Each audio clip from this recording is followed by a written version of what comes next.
전형태로 그어졌기 때문에 그 38도선, 다시 말하면은 그 38도선을 경비하는 경비 수준입니다. 군이 아니고. 그렇기 때문에 그 수준에 맞는 군대는 비행기도 항공기도 있을 필요가 없고, 그 다음에 전차도 있을 필요가 없다. 그래서 안 주는 겁니다. 그걸 그 이승만 대통령이 당시 그 신성모 국방장관이나 그 전에 이범석 그 국방장관을 통해서 우리가 필요한 그 무기 목록을 쫙 나열해가지고 그것도 지금 있습니다. 그걸 미국에 계속 보내지 않습니까? 구체적으로 어떤 무기는 얼마, 어떤 무기는 얼마, 탄약은 뭐 얼마, 이걸 계속 요구를 합니다. 미국에서 노하는 거죠. 그래서 우리가 어떻게 합니까? 아마 여기 계신 이제 그 어르신들 아시겠지만은 그 50년대 어떻게 합니까? 아, 저건 이 분위기를 보니까 곧 그 올 것 같고, 다시 우리 정보국에서 그때 판단하기를 50년 3월이나 4월에 분명히 저기 공개할 것이라고 이렇게 판단을 다 했어요. 그래서 국회에 예산을 했는데, 여러분 잘 아시다시피 2대 국회가 다 야당입니다. 여소야당입니다. 그러니까 이게 말을 안 듣습니다. 그래서 어떡합니까? 조그만 정부 예산 가지고 아마 여러분 저 포천에 가시다 보면은 그 탱크 포에 의해서 방가 하나가 완전히 벌집되는 거 지금도 있습니다. 사적지로. 그래서 그거 하나 만든 겁니다. 우리가 정부 예산으로. 그거 하나. 그리고 나머지는 학생들 이렇게 동원해가지고 중학생들에서 38선 일대에 그 사단별로 이렇게 이제 그 방어시설을 만드는 거죠. 그래서 그런 상황에서 그게 5월 달에 끝납니다. 그래서 바로 6.25 전쟁이 일어나는데, 만약에 그때 우리에게 지뢰나 그 다음에 3.5인치 같은 그 로켓포, 대전차 로켓포만 있었으면은 그렇게 당하지는 않죠.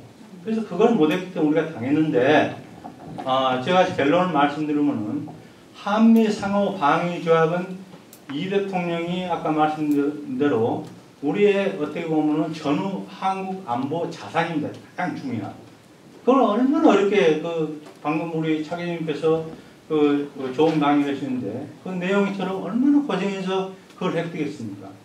그래서 그게 때문에 일석삼조의 효과를 나타낼 겁니다.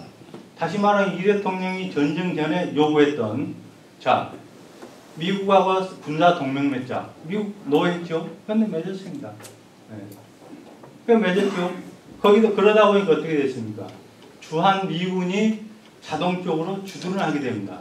다시 말하면 아까 에치슨 방어선이 나왔는데, 에치슨 방어선은 미 외교 장관 내지는 당시 미국의 우리가 지금 이제 군에서 말하는 작게 502라고 있는데, 당시 미국의 전쟁 계획, 다시 말하면 메가드건 국동사령부의 작전 계획에 그렇게밖에 안 됐습니다.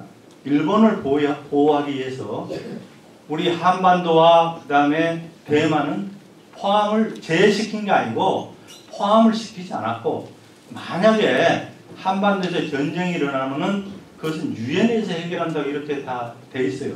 그런데 그 앞부분만 보고 뒷부분을 안 봐서 유엔이 해결하는 부분은 다 없습니다.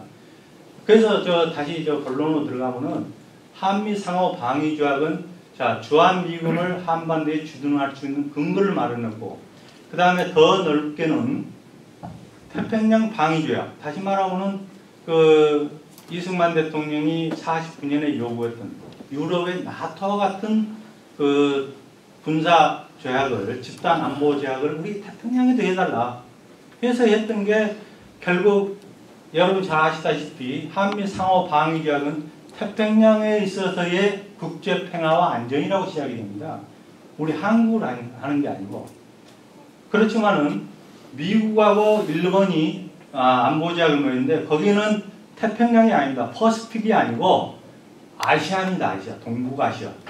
그러니까 미국이 견제는 일본은 아시아에 이래 동북아시아에 묶여두겠다는 겁니다. 너는 태평양은 앞으로 다시 또 장난칠지 모르니까 안 하겠다.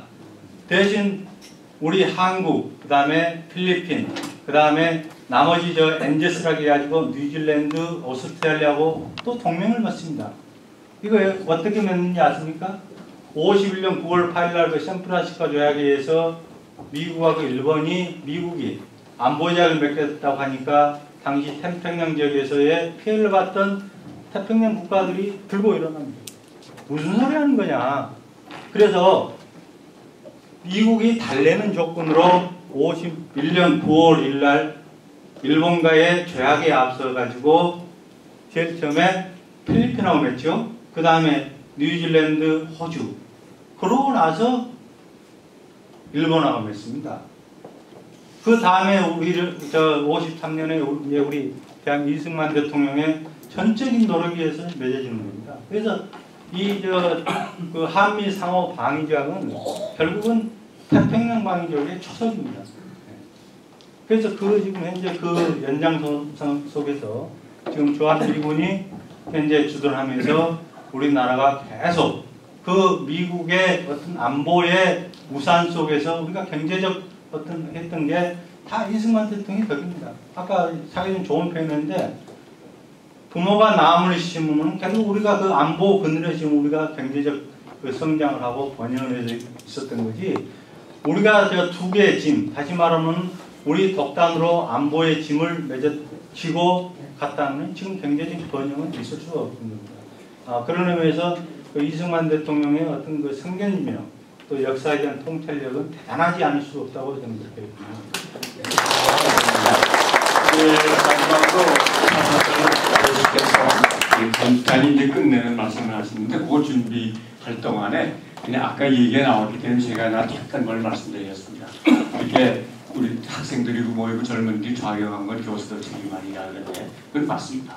지금 학교나 언론계가 굉장히 좌경되어 있으니까. 근데요, 제가 조금 길게 보면은 제가 특히 교과서를 중심으로 해서 언제부터 이게 좌경화됐나 한번 좀 제가 조사해 봤어요. 그런데 대부분 김대중 노무현 때 와서 그렇게 된 거 아니냐. 물론 좀 심화가 됐지만은 그 이전에 했습니다. 60년대 말부터 좌경화가 되기 시작했습니다. 교과서, 역사 교과서가.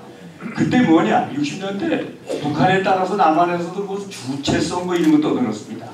그러다가 주체성 떠들다 보니까 이제 북한 진흥시킨다 뭐 이래가지고 해서 간단히 말씀을 드리면은 하여튼 이승만 대통령이 하야한 다음에 그 다음부터 이제 윤보선 장면 정부는 물론 적대적이고 짧았거든요. 그 다음부터 대통령이 된 사람들은 정도의 차이가 약간 있지만 예외 없이 이승만을 지어버렸습니다. 그리고 간접적으로 본이든 아니든 간에 좌익 학자들을 많이 지원했습니다. 그 막대한 연구비가요. 막대한 연구비, 정부 연구비가 대부분이 좌익들한테 갔습니다. 자연과학고 빼놓고는 말이죠. 대기업도 또 돈을 좌익들한테 많이 줬는데 연구비로. 하나만 얘기하겠습니다. 뭐 안 준 기업이 없어요. 뭐 어쩔 수 없이 있는데 대우가 이겁니다.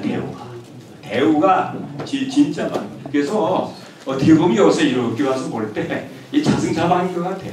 그래서 이제 다 엇보니까 이제 겪어내고 조금 시간이 흘려야 됩니다. 노력하는 사람들이 다행히 많으니까. 자, 차선전 선생님 마지막으로. 마지막.